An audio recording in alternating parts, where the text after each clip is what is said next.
Hola, ¿qué tal? Buenas noches.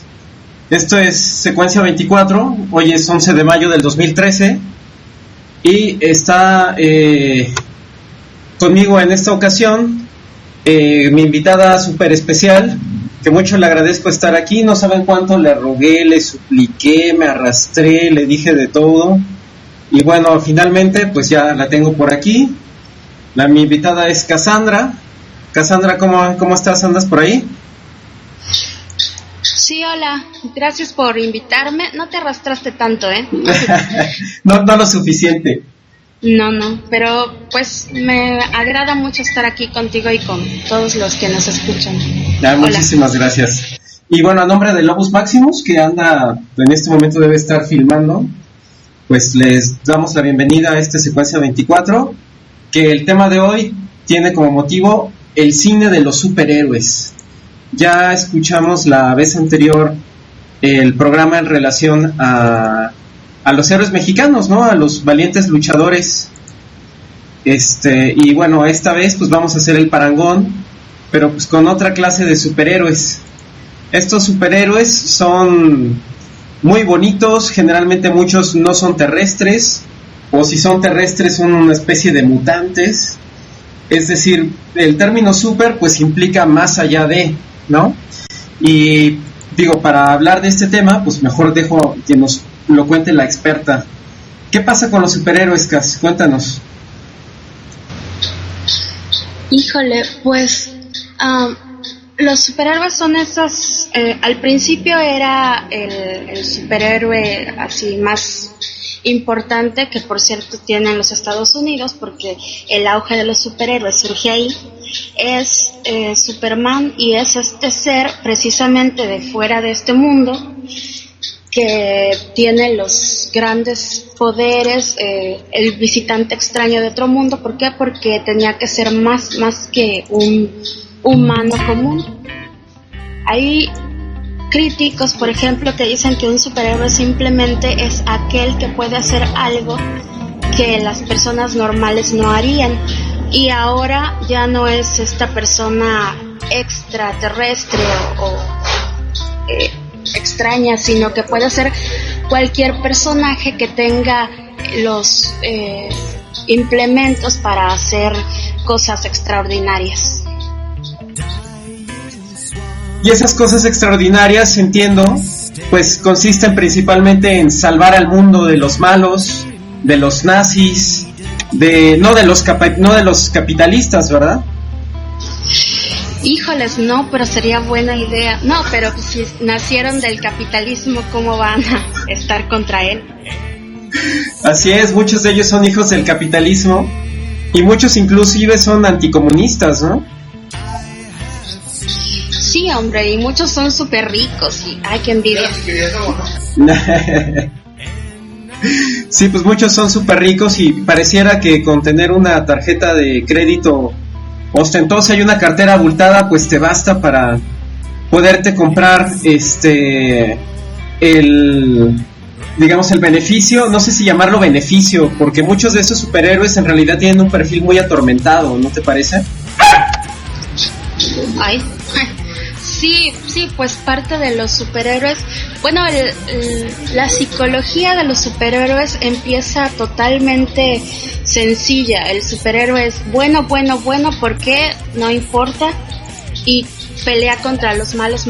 Ya es hasta después que empieza tomar forma de la psique del superhéroe como este ser atormentado que tiene una cicatriz probablemente causada en su niñez o en su juventud, como al Spider-Man que le matan a su tío, y esto es lo que lo obliga a luchar para buscar esa justicia que él no tuvo. Aunque eso parece muy metido con calzador, ¿no te parece, Cass? Es decir, podemos entender que a Spider-Man le matan al tío Ben, o que a Batman le maten a sus padres, o que Superman pues lo manden en una cápsula porque van a mandar al diablo a todo su planeta, ¿no?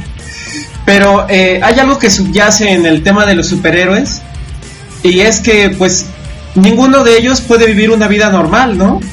pagan el precio de salvar a una humanidad que es sumamente desagradecida con ellos, que les va a dar una patada en el trasero porque no va a estar contento con el trabajo que realiza. Son tan odiados como admirados, y pues el papel de superhéroe parece ser que a última instancia pues no le conviene a nadie, ¿no? Pues no, ya lo dijo Stan Lee, con un gran poder viene una gran responsabilidad. No, y fíjate, son tan odiados como temidos, como etcétera, que puede ser un ¿cómo decirlo? Se puede comparar con cómo se ven a sí mismos los Estados Unidos de Norteamérica, porque todos estos héroes de los que estamos hablando son de ahí. De hecho, sé que escribiste un ensayo respecto a los superhéroes. No sé si quisieras compartirnos algo de este ensayo que encuentro muy valioso, y para darnos un contexto, y ahorita comentamos al respecto sobre este background que nos podrías dar con este texto. ¿Qué opinas? ¿Leo el ensayito? Uh-huh. Bueno, déjame. Tararán. ¿Dónde lo puse? ya lo encontré. Okay. Eso se llama estar preparados, chicos. Ok, va. Mucho tiempo ha pasado desde que los superhéroes creaban una distracción y una distorsión en la realidad del periodo de entreguerras, con los ahora llamados clásicos Superman y Batman en sus falsas y relucientes metrópolis, ubicadas, como no, en los Estados Unidos de América, envolviendo en mentalidades de superpoderes a los mismos jóvenes güeritos que pronto verían la oportunidad de ingresar a las filas, donde satisfarían el deseo de combatir a los malos y salvar el mundo. O, bueno, seguro eso pensaban hasta que se encontraron frente a frente con las balas alemanas o de alguna potencia del eje. Sin embargo, y pese a la cruenta batalla, los muchachos en casa seguían nutriéndose de esas historias donde Clark Kent, el tímido reportero del periódico El Planeta, tiraba sus lentes, rompía sus ropas y salía volando en su traje a derrotar al mismísimo Hitler. Sí, hay pruebas de eso, existe el número. Estos primeros personajes, los que ya nombramos junto a la Antorcha Humana, Linterna Verde y Flash, fueron de ese tipo de héroes netamente pro-yanquis que aparecieron en ese periodo y cuyo perfil era, en su mayoría, si no totalmente, plano. Sus pensamientos y situaciones maniqueas que ahora nos pueden resultar risibles ayudaban a entender y disfrutar la lucha del mal contra el bien, del superhéroe contra el villano, de Estados Unidos contra todo lo demás. Por supuesto, esta situación era casi necesaria durante las guerras, pero después de ello, los adultos que veían a los niños como adultos enanos y que deseaban inculcarles lo que ellos veían como una madurez necesaria, comenzaron a tachar esas historias y los cómics en general de lastimar la mente del joven y llevarlo a conductas agresivas. Casi decían que era cosa del diablo, y hubo quemazón de cómics y todo. Como en todas las épocas, los adolescentes se rebelaron contra sus padres consiguiendo cómics a escondidas, y el negocio de los superhéroes floreció. DC Comics, la editorial visionaria, siguió comiendo del pastel puesto que no tenía gran competencia, a excepción de un solitario superhéroe vestido con los colores de la bandera llamado Capitán América, perteneciente a la casi desconocida Timely Publications. Bueno, al menos así era hasta que en los 60 la editorial cambia de nombre a Marvel Comics y le da la oportunidad a un creativo bastante locochón llamado Stanley Lieber, quien daría vida a los Cuatro Fantásticos, Thor, Daredevil, Hulk, Los Vengadores y un sinfín de personajes que ahora forman parte de la iconografía universal como los X-Men. Muchos acusan a este hombre, ahora conocido simplemente como Stan Lee, de quitarle lo plano a los superhéroes, humanizarlos, marcar tanto su lado positivo como el negativo y crear todo un background psicológico detrás de cada personaje. También es el culpable de que los superhéroes hablen como si estuvieran declamando con todas las largas palabras domingueras. Ya saben, yo salvaré a este amigo de su cruento destino y esas cosas. Es así como los superhéroes de última generación tienen un poco de todo esto, ya sea que veamos a los superhéroes retirados y desilusionados en The Watchmen de Alan Moore, al antihéroe por antonomasia Spawn de Todd McFarlane, aunque también los viejos superhéroes han tenido un list, por ejemplo Batman, cuya trágica niñez dejó de estar simplemente de adorno para pasar a formar parte de una cicatriz que lo obliga a permanecer despierto entre las sombras y combatir el crimen todas las noches. Por supuesto que estos heroicos seres no permanecieron mucho tiempo solo en el cómic. Pronto surgió una oleada de novelas, series televisivas, tanto live action como animadas, videojuegos y películas que adaptaron el molde del discurso, popularizando el género de superhéroes fuera incluso de los círculos frikis. Ahora, con la llegada de los efectos especiales, las películas sobre superhéroes se han vuelto francamente espectaculares, pero hay quien dice que una cosa por otra, que se ha ganado en efectos visuales, pero se ha perdido en trama y actuación. Yo digo que en actuación nunca ha habido nada, pero no me crean. Personalmente, los héroes no me atraen tanto como los villanos, y en el caso de los superhéroes, sus némesis, los supervillanos. Estos seres de increíble inteligencia, ambición, perversidad, sadismo y un inenarrable deseo de venganza contra todo y todos. Tal como en el caso de los superhéroes, estos villanos también evolucionaron al agregarles el trasfondo psicológico que nos muestra que, quizás en un principio, fueron seres de bien, pero que al enfrentarse a diversas situaciones en donde son maltratados o culpados equivocadamente, empiezan a tornarse hoscos hasta convertirse en lo que son al momento de tramar su plan de conquista mundial. Ejemplo de ello es Victor Von Doom, un gitano que en su niñez y por diversas y trágicas razones pierde a su madre y en el hecho de muerte de su padre jura vengarse de toda la humanidad. Para ello se aísla y se dedica únicamente al estudio de las ciencias, logrando grandes avances que lo hacen famoso en todo el mundo y que le aseguran una beca en una universidad de, adivinaron, los Estados Unidos de Norteamérica. Allí es feliz y conoce al que sería su gran amigo, Reed Richards, pero también su gran enemigo, ya que lo acusa de sabotearlo cuando un experimento sale mal y desfigura su rostro.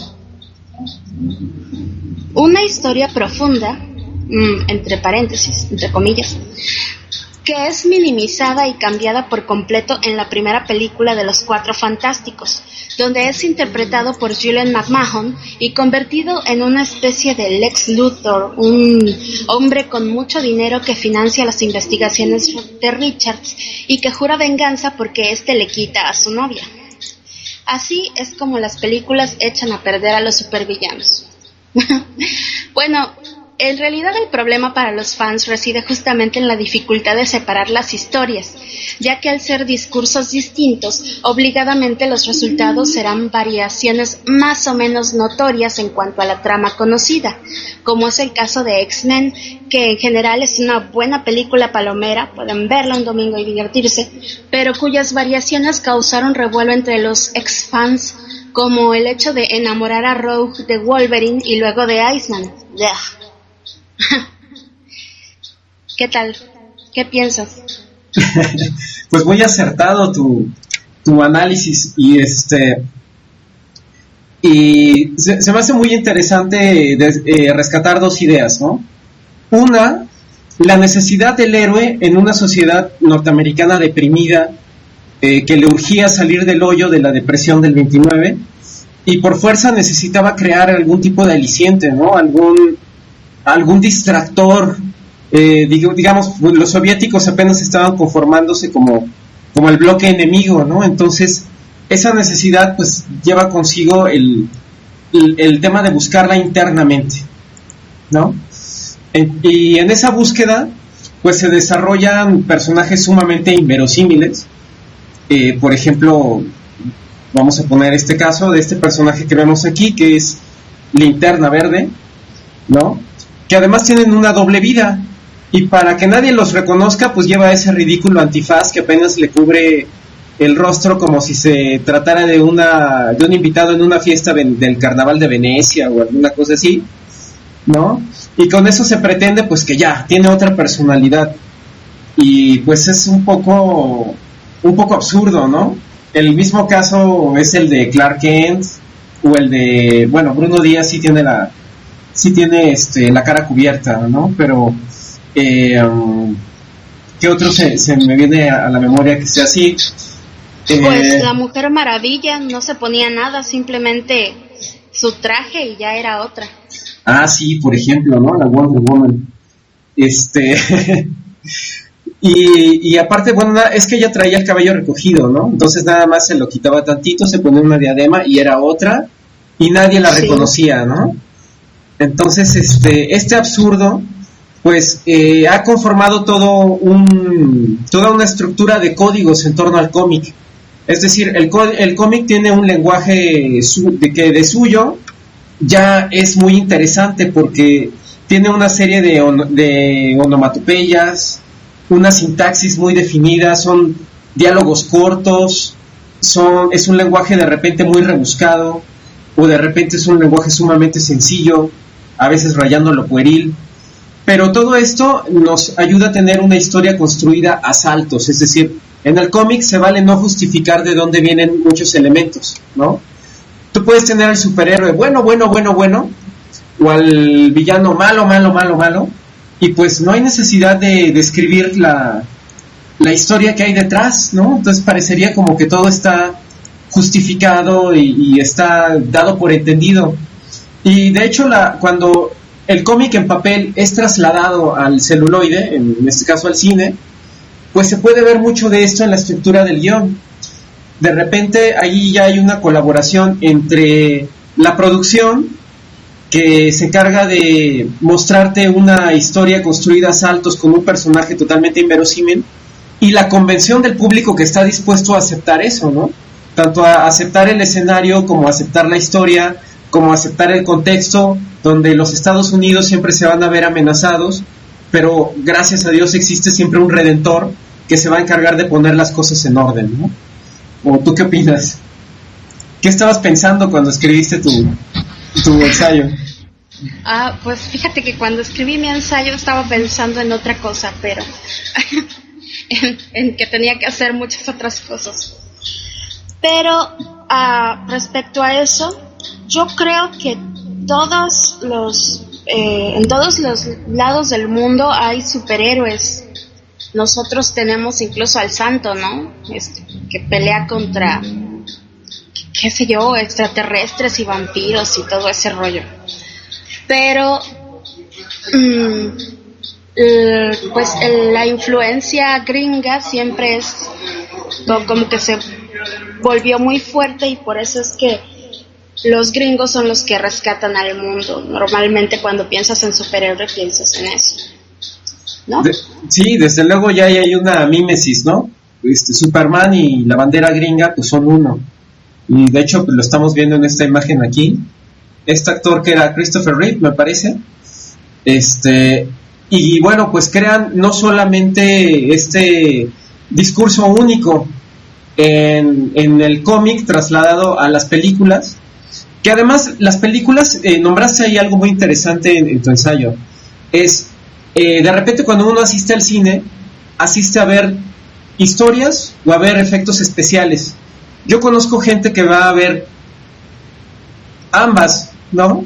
Pero sí te encuentras gente que va a ver las explosiones y va a ver el efecto de que el hombrecillo vuela, ¿no? Y de que si se ve natural, y de que cómo levantan coches, y a los gringos les encantan los fuegos artificiales y los choques pendejos, ¿no? O sea, un coche que le pega a otro y el otro se estampa con tres y entonces explotan, y llega otro y ve que están incendiados y llega y se estampa ahí también, ¿no? O sea, esas cosas están en el menú cotidiano de los gringos, ¿no? Y bueno, tampoco es tan difícil, basta ir a un estacionamiento gringo para ver cómo conducen los tipos, ¿no? O sea, los choques más estúpidos los he visto en estacionamientos donde tienes que ir a 20 por hora, ¿no? Dices, bueno, pues así son los gringos, ¿no? Así piensan, así operan. Y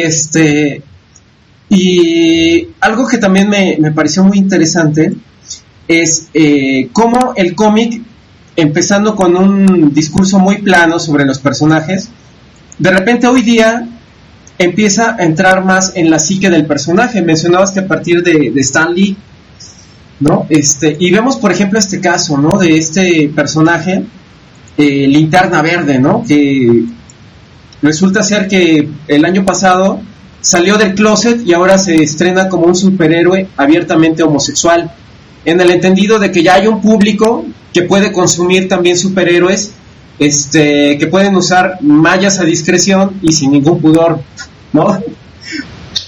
Sí, claro, pues el cómic es un negocio y tienen que adaptarse al público, tienen que vender. Sí. Es por eso que cambian, pueden cambiar de un plumazo el pensamiento de cualquier superhéroe. Ya quisiera yo ver al Linterna Verde de los 30 haciendo eso. Claro, y aquí estamos viendo a Gatúbela.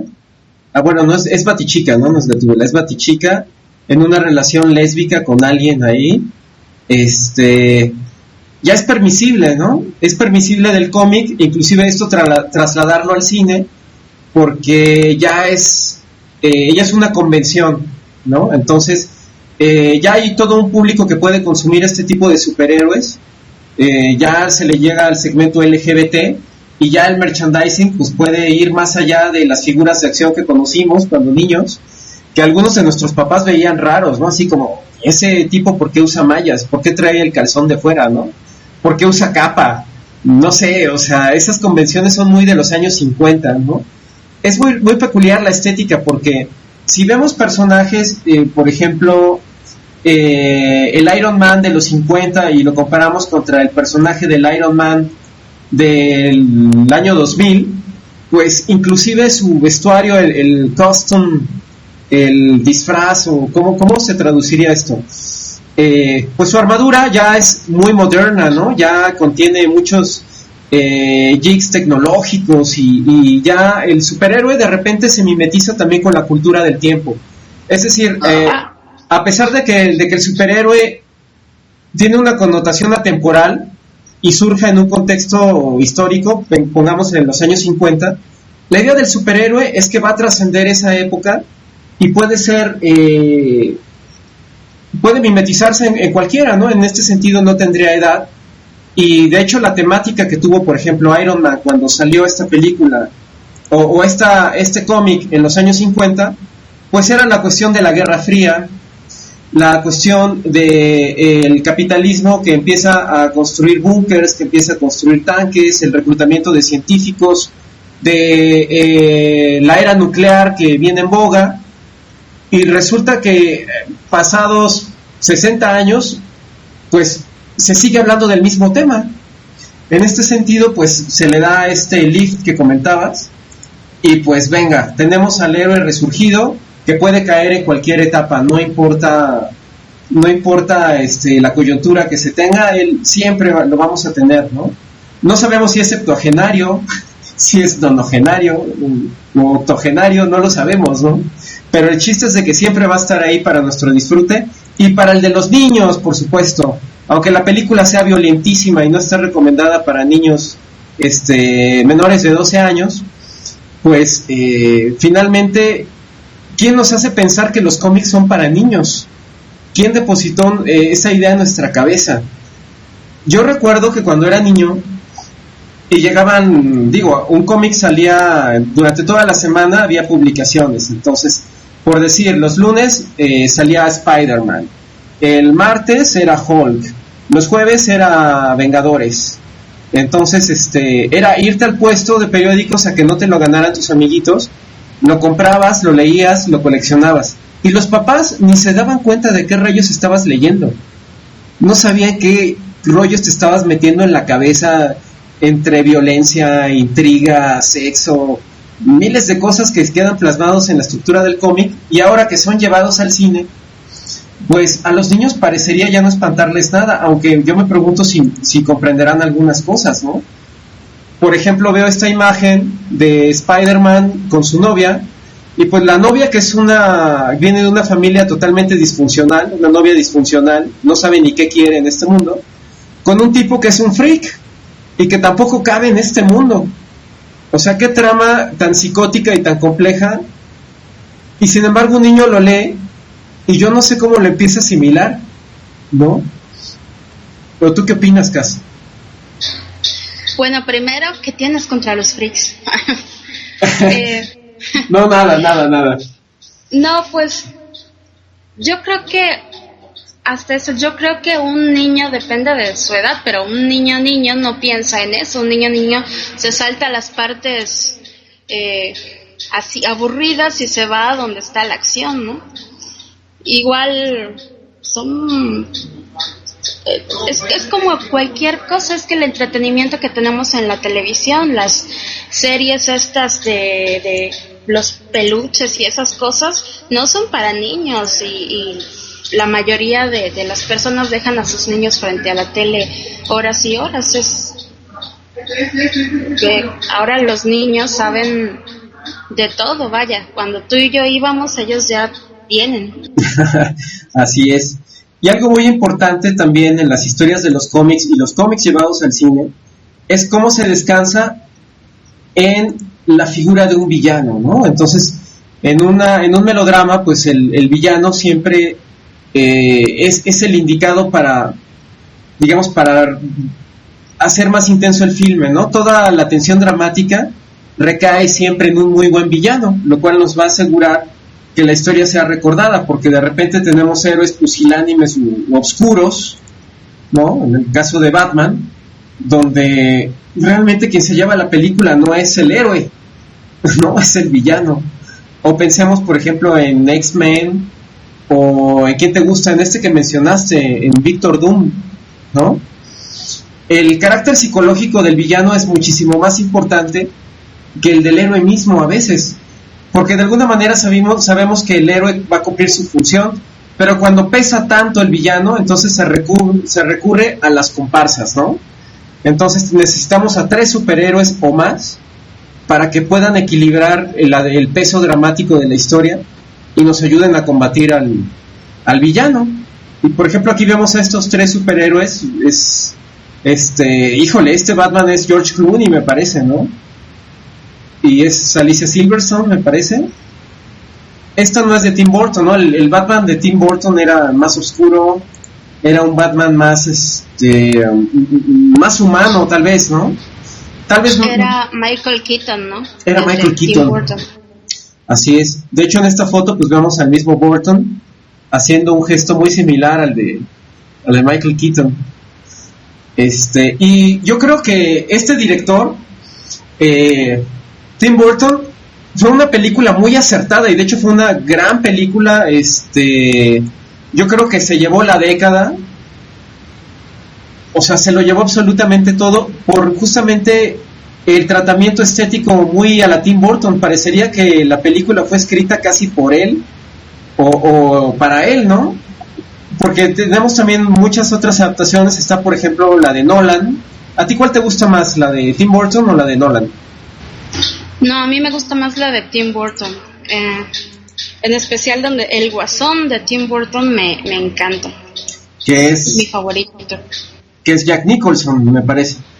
Sí, Jack Nicholson. Pues sí, se lleva...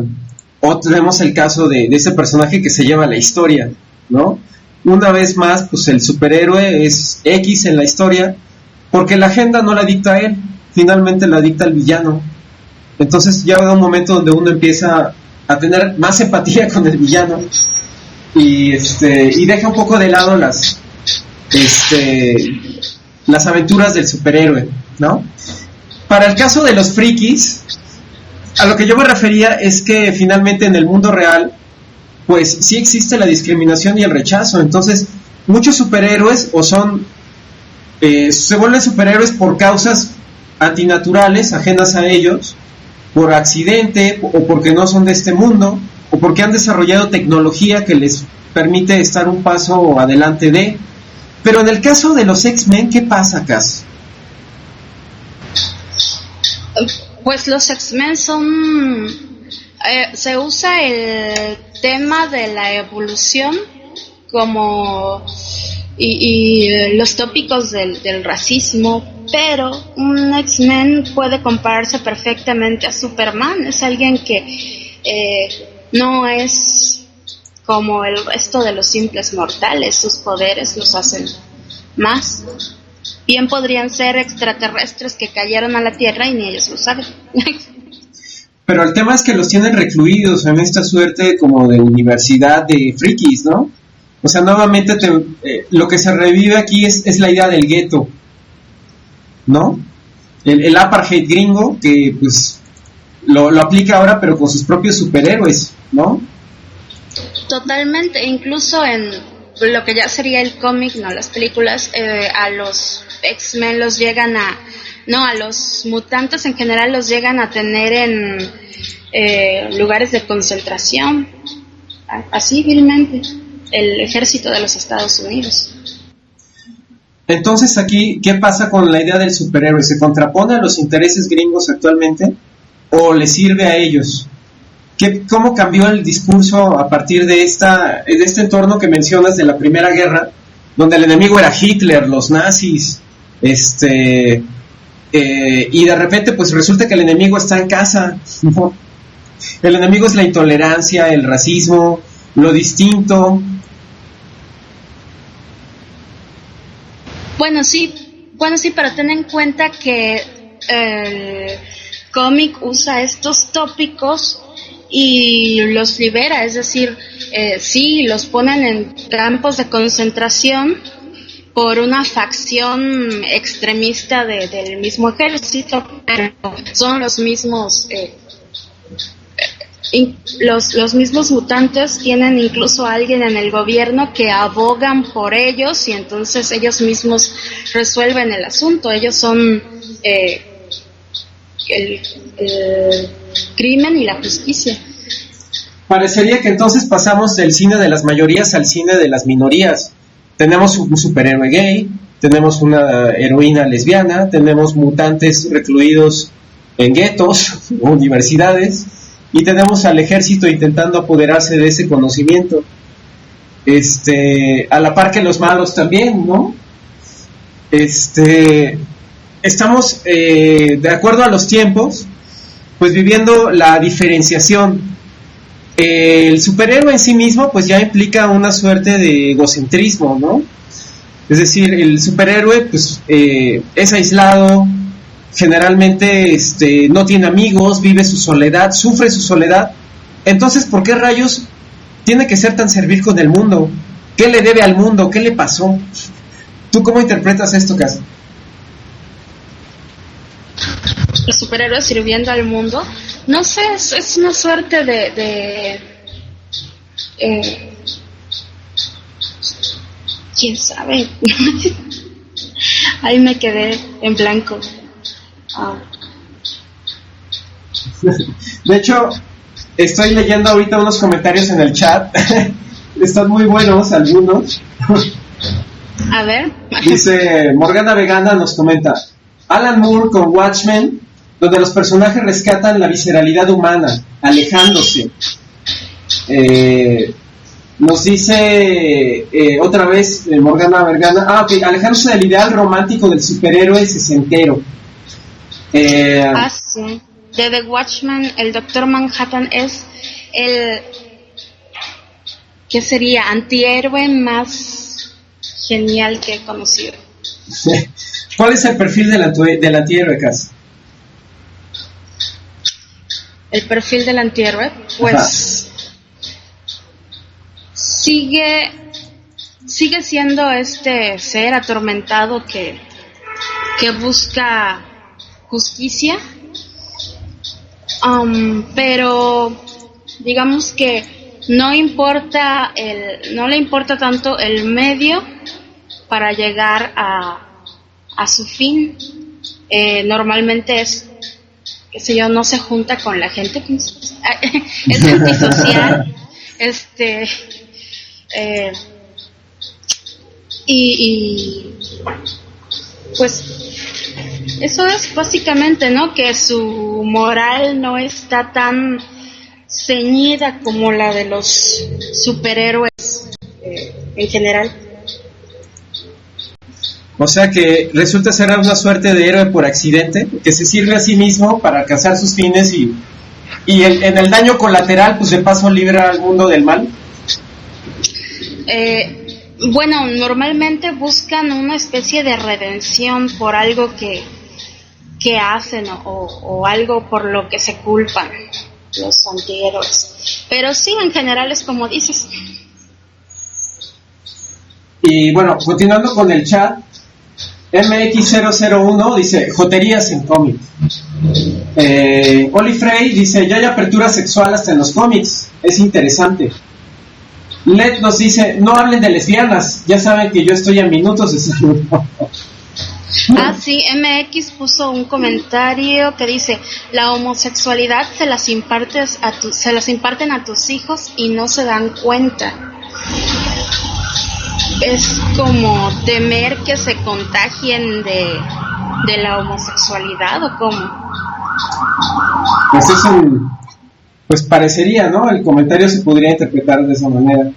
Dice, sí. También nos comenta, X-Men es neonazi. Y Mari Martínez dice Tim Burton y lo escribe así como en altas, es Tim Burton, ¿no? MX nos vuelve a comentar, recuerden que el cómic es usado como propaganda. Y Led dice, a ver, frikis, ilumínenme, ¿qué es un antihéroe? Bueno, es lo que acabas de comentar, ¿no? Es el rol del personaje más interiorizado y no que sirva a la humanidad, sino que está buscando un fin en sí mismo, ¿no? Para servirse él, o sea, a lo mejor busca alguna venganza, esto que me comentabas, alguna redención, algo que no lo compromete con el resto del universo. Es como una búsqueda individual. Así es. Y sobre lo que dice MX de que el cómic es propaganda, totalmente. Yo creo que ahorita todo tipo de diversión, digamos, o como el cómic o incluso cualquier libro actual es propaganda hacia algo. Ahora, tenemos que entender que la propaganda, bueno, para definir la propaganda tenemos que definir otra cosa que se llama opinión pública, ¿no? La opinión pública, pues, es el conjunto de creencias y valores que se desarrollan al seno de una sociedad y que son aceptados, ¿no? Un ejemplo de opinión pública es, por ejemplo, la mujer tiene que llegar virgen al matrimonio, por decir un ejemplo muy retrógrada, pero finalmente es opinión pública, ¿no? La opinión pública, la gente de bajos ingresos es delincuente o es proclive a hacerlo, ¿no? La gente que viste bien y que viste trajecito y todo es honorable, ¿no? Tiene un trabajo honorable, por eso tiene dinero, ¿no? El que es morenito, pues ese probablemente sea narco, ¿no? Y bueno, la propaganda, pues consiste en tratar de orientar cierta opinión o generar cierta creencia que puede ser falsa o no, y tratar de construirla alrededor de una idea, ¿no? De esa suerte, pues la propaganda nos ofrece un discurso que puede no ser verídico o hasta puede serlo, ¿no? La cosa es que, lo primero que hace es intentar construirlo en vez de demostrarlo. Esto es algo que para el caso del cómic y del cine sobre todo, pues también tiene bastantes guiños respecto a muchos temas, ¿no? Está el nacionalismo, está, bueno, acabamos de hablar de esta parte homosexual, está la parte del consumismo también, porque en los cómics resulta que todos en la ciudad son prósperos, ¿no? Todo mundo tiene un empleo, todo mundo usa corbata, todo mundo anda en coche, viven en la ciudad feliz, y la ciudad feliz de repente se ve trastocada pues porque llega el malo. Y aparte algo muy maniqueo es que muchas cosas malas ocurren en la noche y muchos superhéroes son nocturnos porque los malos salen en la noche. ¿Has notado ese tipo de cosas, Cas? Sí, sobre todo en esta primera camada de superhéroes, las cosas oscuras, malignas, ocurría todo de noche y era cuando los superhéroes tenían que salir, era cuando Lois Lane se escondía para seguir al malo, etcétera. Pero fíjate que eso también ha cambiado. Ahora que las cosas ocurren en cualquier momento, como en películas o con héroes como los X-Men, por ejemplo. Ok, y también lo que ocurre en cualquier momento, pues puede ser las matanzas en los cines, pero ya de reales, ¿no? Como el loco este que entró a un cine en la premiere de esta peli de Batman, me parece, y empezó a disparar a diestra y siniestra, ¿no? Oye, sí, qué onda, vestido de Batman, ¿no? Con un cosplay ahí todo. Sí, o sea, asistió a la recreación del rito, ¿no? Todo mundo asiste y de repente el tipo se vio como que en el cast y dijo, pues a ver, venga, y a dar de tiros, ¿no? Pero esas personas ya vienen mal desde antes, ¿no? No es, llevaba el montón de armas, no es que en el momento haya. Ah, claro, digo, el tipo ya lo tenía decidido, únicamente fue el momento que decidió hacerlo, ¿no? Pero pues prácticamente la decisión ya estaba tomada. Me recuerda mucho a algún performance que me tocó ver, me parece que era un performance setentero, de un tipo que el performance consistía en que ponía una cámara fija, el tipo llegaba, se sentaba en un banquito, tomaba un revólver y se volaba la cabeza, ¿no? Y ese era su performance y nada más lo iba a poder hacer una vez, evidentemente. Entonces por eso es que el tipo lo filmó. O sea, el tipo ya estaba retorcido desde antes, ¿no? Pero su morbo fue tal que se decidió dejárnoslo para posteridad, ¿no? Y pues en el caso de este tipo, pues bueno, ahí no había ningún Batman que fuera a rescatarnos, ¿no? Fue muy irónico esta cuestión, ¿no? De asistes a una premiere a ver a tu superhéroe y pues caes y tu superhéroe no estuvo ahí para ayudarte. Patético. Sí, terrible. Pero eso me recuerda que Batman, por ejemplo, este antihéroe, va a salvar al mundo del villano después de que ya ocurrió alguna masacre, matanza, es robo, lo que sea. Entonces, los superhéroes son correctivos, no hay superhéroes preventivos. Creo que el superhéroe preventivo, por decirlo de alguna manera, el único podría ser Superman, que la gente gritaba y él lo escuchaba con su super oído y llegaba justo a tiempo para salvar el día, pero sí, yo creo que ayudan después de que ya sucedió. ¿Y qué pasa en el caso de Iron Man, Cas? Cuéntame.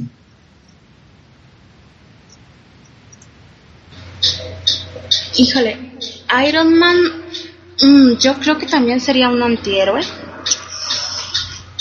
Obviamente, él hace su armadura para salvar su vida, porque está mal por los fragmentos de metralla que tiene cerca del corazón. Ya es después que el ejército empieza a utilizarlo para combatir a sus enemigos. Es más bien que lo utilizan incluso varias veces, no en las películas, por cierto. Iron Man no tiene el deseo de ayudar. O sea que nuevamente es víctima del sistema. Como todos. Lo irónico pues es que la industria del cómic pues digamos tuvo su auge justamente en legitimar los valores de una sociedad gringa deprimida, en búsqueda de esta distracción del héroe, y al dar una vuelta de tornillo y de repente pues resulta que el gobierno se vuelve también un actor decisivo en la construcción del superhéroe, ¿no? Lo acosa, lo utiliza, lo señala, trabaja en conjunto. Es muy interesante cómo se mueven las relaciones de poder también en el cómic, y muchas películas gringas pues de hecho se han utilizado escenarios, si no reales, pues sets muy similares, ¿no? La Casa Blanca, el Capitolio, la oficina oval, cualquier cantidad de alusiones al gobierno gringo, ¿no? Bibliotecas secretas, documentos secretos, hangares secretos, y los superhéroes parece que están enterados de todo eso, solamente, por ejemplo, los Cuatro Fantásticos que yo recuerde, tienen una construcción donde los personajes casi tienen un perfil en tres dimensiones, ¿no? Es decir, tienen un contexto, tienen un perfil obviamente físico y también tienen un perfil social, pero el perfil psicológico está todavía no del todo desarrollado. Podemos entender que el Dr. Richards por ahí tuvo un lío de faldas con su amigo Victor Doom, se pelearon por la novia, se queda con la novia y pues el otro lo culpa de un accidente que le transfigura el rostro y pues desde ese entonces va a pelear, ¿no? Y bueno, su móvil pues también va a ser el desamor, ¿no? Más que ser malo, pues su móvil va a ser el desamor. Y a cada superhéroe... Eso solo pasa en la película. Bueno, explícanos eso. ¿Qué pasa con las adaptaciones que se hacen en las películas de los cómics? ¿Cómo se destruye un cómic? Pues es que el cómic no se destruye, es lo que intentaba explicar hace rato. Son discursos diferentes, entonces las historias no van a ser iguales. Se le da más peso a una cosa en una película porque solamente son máximo 2 horas, no tiene la longitud que tiene un cómic, que por cierto desde los 40, 50 se ha venido haciendo. Obviamente en el cómic tienes más tiempo para ir construyendo a cada uno de los personajes, cosa que no hay en la adaptación cinematográfica. Y en esta adaptación en particular, al personaje del Doctor Doom le hacen lo hacen malo desde el principio. Él ya es ambicioso como cualquier villano y es el lío de faldas lo que hace el clic para volverse el malo de la historia, pero en realidad no es así. Él tenía su novia y todo el rollo. Ay, no, me trauma esa película, ya no hablemos de eso. Pero fíjate, ¿qué pasa cuando, por ejemplo, alguien asiste a la película y de repente dice, me encantó, voy a empezar a leer cómics, y resulta que en el cómic no tiene nada que ver con la peli? ¿No hay una suerte ahí de decepción, de frustración? Pues yo esperaría que no, yo esperaría que la película sirviera para llamar tu atención y leyendo el cómic, que es una historia más elaborada, como te digo, por el tiempo que lleva, te interesara más, porque obviamente los caracteres se van haciendo más complejos. Aunque a lo mejor soy yo porque me encanta leer, eso es un rollo raro.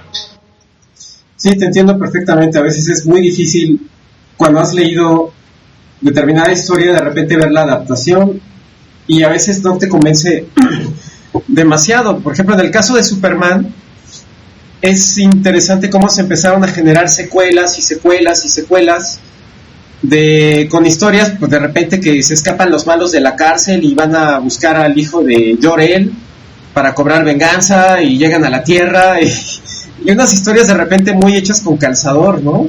Guiones totalmente inverosímiles, pero comprensibles porque se enmarcan en la estructura del cómic. Lo que mencionaba al inicio, esta construcción a saltos donde no debes justificar demasiado, sino pues disfruta los balazos y disfruta las explosiones y los efectos especiales, que efectivamente pues sí hay gente que asiste al cine nada más para ver qué hay de nuevo, ¿no? Sorpréndeme, ¿no? Tengo amigos que dicen, voy al cine a sorprenderme, ¿no? La historia les es lo de menos y de hecho pues son raras las películas que descansan en un guión, al menos en el tema de superhéroes, que te sea lo suficientemente rescatable como para no quedar en un segundo plano respecto a los efectos visuales, ¿no? ¿Tú qué opinas? Pues sí, yo también lo dije hace rato, es una cosa por otra. Los efectos visuales se han vuelto grandilocuentes, así, explosiones por doquier y gente volando y todo. Pero en la trama... no sé, las tramas se han vuelto más, no sé si decir simplistas o algo así. Así es. Mira, comenta Cleonauta en el chat, Batman, el de Nolan, es un héroe fascista. Son dos historias muy distintas, la de Burton y la de Nolan, ¿no? Es muy interesante cómo un personaje da para tanto, que era lo que decías, ¿no? En cada producto le construyes, híjole, hasta otro kill, ¿no? casi al personaje, respetando elementos mínimos. Así es. Y pues también la marca de quién dirige y quién hace el guión y todo esto, ¿no? Son personas distintas. Sí, totalmente. También menciona Cleonauta, dice, Batman en la última peli solo salva el sistema financiero, la policía y el status quo. Y es deprimente, ¿no? Termina la peli y dices, ¿y dónde está el héroe? Pero es el chiste, Batman no es un héroe. De hecho no, pero bueno, yo sí salí bastante deprimido de tanta corrupción, tantas redes, y como tienes toda la razón finalmente, ¿no? La expectativa que uno se hace pues no corresponde al perfil del antihéroe, ¿no? También menciona Cleonauta que Batman es el héroe de los yuppies, que le cae mejor el Guasón. Sí, el Guasón es la onda. Y bueno, saludamos aquí a Mika, a Vampire, a Oli Frey, que anda por acá también, a Led. ¿A quién más tenemos por acá? Tenemos a MX, que dice...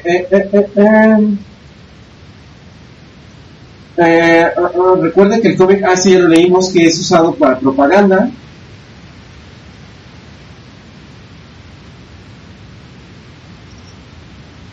Dice Led que dice mi madre que los malos salen de día y dan discurso en los pinos. Totalmente de acuerdo. No, pues sí, justamente. Y ahora que hablábamos del gobierno, yo te iba a decir que como el cómic es un negocio y toda la gente, sea en Estados Unidos, en Noruega, en México, en donde sea, le echa la culpa de todos los males al gobierno, pues se entiende que los empresarios le echen la culpa de las cosas al gobierno, pero no al presidente, porque el presidente de los Estados Unidos siempre es bueno y dulce y amable y todos los adjetivos así. Es el señor presidente, ¿no? Hay una suerte de subordinación vasallesca para el presidente, ¿no? Señor presidente, su avión, señor presidente, su teléfono. Y muchas también el presidente es también un poco estúpido, ¿no? Siempre le tienen que decir las cosas, llevarle su agenda, no sé, hay varios tipos de retratos, ¿no? Es el que se entera al final de las cosas. En el último Iron Man, que no sé si ya lo vieron, el presidente es la dama en desgracia al final, ¿no? Tienen que rescatarlo. Qué fuerte, pero así sí es. Y bueno, vamos a ir cerrando el programa, son las 11:04, todavía nos quedan 3 minutitos por ahí. ¿Algo más que quieras añadir a esta charla sobre el cine de superhéroes, Cass? Pues nada más que si van a ver cine de superhéroes, no se hagan muchos rollos en la cabeza, vayan a disfrutar, porque la verdad es que todavía no hay un guión, una historia que digas tú, wow, para este tipo de películas. Así que disfrútenlas y sean felices. Oye, y antes de irnos, ¿qué opinas de Capitán América? Supe por ahí que te quedaste dormida. La historia del Capitán América, para empezar, me aburre la historia. El cómic lo intenté empezar a leer un par de veces y no me llamó la atención. Y luego la película es lenta como lenta. Y no, a mí me cansó esa película. Yo, pues no sé, la recomiendo para aquellos que son fans así de Hueso Colorado o no, que no tengan nada que hacer para verla. O que se esperen a que la estrenen en el cine domingo de Canal 5 o una vez. Ándale, en la trilogía. Sí, cuando no tengan nada que hacer, pónganse a estudiar náhuatl, totonaca, maya. O sea, antes de ver estas pelis, de verdad son. Bueno, cada quien su target, ¿no? Pero pues, a veces como que dices, hay que aprovechar más por el tiempo, ¿no? Pero finalmente es una industria y la industria sigue produciendo, ¿no? Ya tocamos el caso de Linterna Verde o Batichica, y pues se va a ir moviendo conforme a las necesidades, a la opinión pública y a la propaganda que el cine quiere hacerse para ese momento histórico, ¿no, Cas? Precisamente, la industria siempre busca atraer a su público y va cambiando y mientras gane dinero ahí va a seguir.